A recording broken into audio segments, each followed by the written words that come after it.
overnight.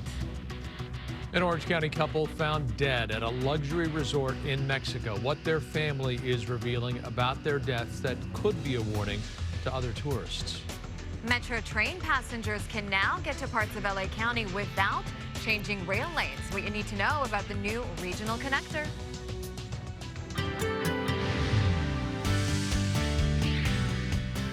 Okay, gray skies starting out this morning, but things are going to be clearing up nicely for the weekend. Looks like it's going to be a good-looking weekend. Dodgers in town, too, and should be beautiful weather. A little bit chilly later at night. 71 coastal, downtown Los Angeles, 73. San Fernando Valley, 80. 88 high desert. Inland Empire, 82. And Orange County inland, up to 76 degrees. Frank, back to you. 4 people were killed in a fiery crash on the 110 freeway. The driver lost control, went through an embankment and slammed into a sound wall. This happened just before midnight on the southbound side of the 110 at Slauson Avenue. All 4 people inside that car died. They have not been identified. CHP says the car may have been involved in street racing.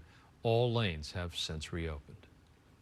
Investigators in Mexico are trying to determine what caused the deaths of 2 a couple from Newport Beach at a luxury hotel. They were found dead at a luxury hotel near Cabo on Tuesday. KTLA's Eric Spillman live in the newsroom. Eric, good morning. Morning, Alina. It's a real tragedy. A Newport Beach couple in the prime of their lives found dead in their room at a resort in Baja California. The family believes it might have been carbon monoxide poisoning that killed them, and if that is true, it was something that could have easily been prevented. The victims are 28-year-old Abby Lutz and her boyfriend John Heathco, who was 41.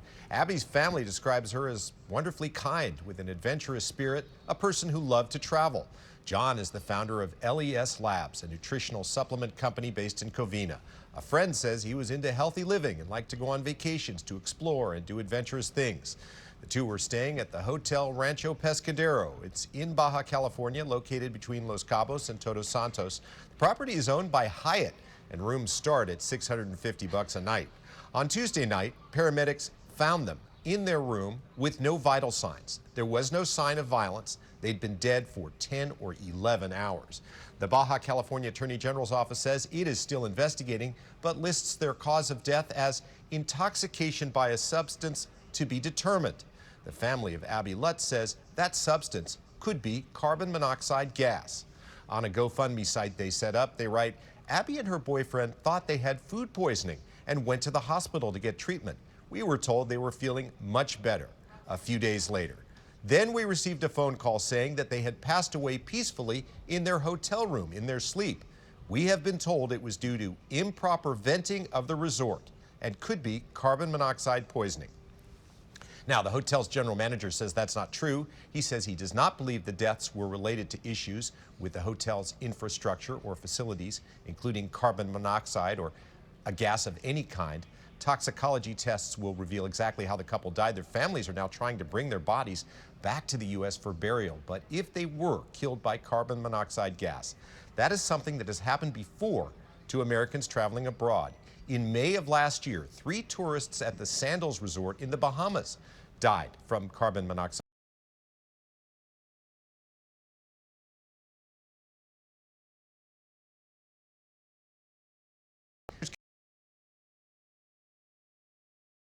Can be purchased for as little as $30. They set off an alarm whenever they detect the colorless and odorless gas, which comes from fumes from fuel burned in vehicles, ranges and stoves, lanterns, grills, fireplaces, or furnaces. Smoke and fire alarms are required in most hotel rooms, but carbon monoxide detectors are not. Some firefighters, doctors, and lawmakers say CO detectors should be mandatory in every hotel room, but the hotel industry has pushed back, saying it would be too expensive to install them. Carbon monoxide, sometimes called the silent killer, when you breathe it in, it prevents your blood cells from carrying enough oxygen. Frank and Alina? Eric, thank you. Authorities in Canada are investigating a bus crash in which at least 15 people were killed.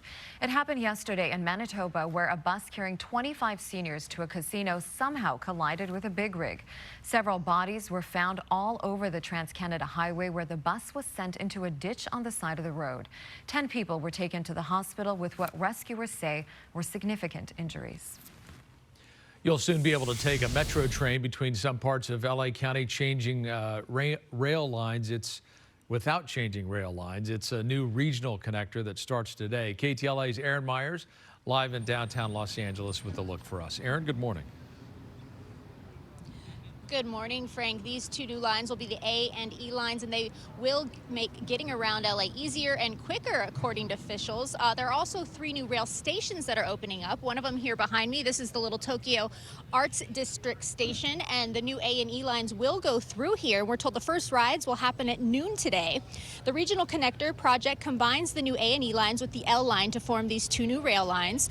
The new A line will go from Azusa to Long Beach, and you don't have to get off the train to do so. The new E line will connect East Los Angeles and Santa Monica, and once again, you do not have to get off the train.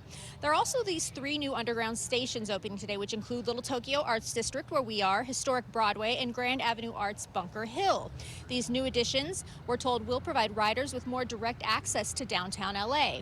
Officials say these new lines will help improve connections and will bring together the new A and E lines with the B and D lines at the 7th Street and Metro Center station.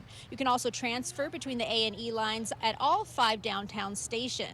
Now, the connector was approved by voters in 2008 and construction started in 2014.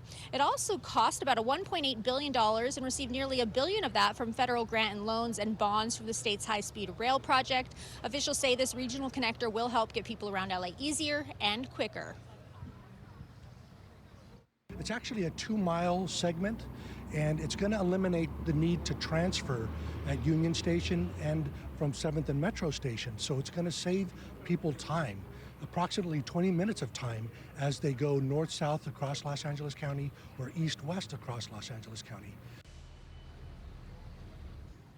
As for security and safety, the Metro says there will be law enforcement, Metro security, ambassadors, and homeless outreach support. Now back here live, if you do plan on taking any form of the Metro over this weekend, it is free all weekend long until Monday at 3 a.m. And once again, these new lines, they will be having their first rides at noon. Reporting live here in downtown, I'm Aaron Myers. I'll send it back to you both in the studio. Aaron, thank you. Wet winter storms caused nearly $250 million in damage to California state parks in January alone.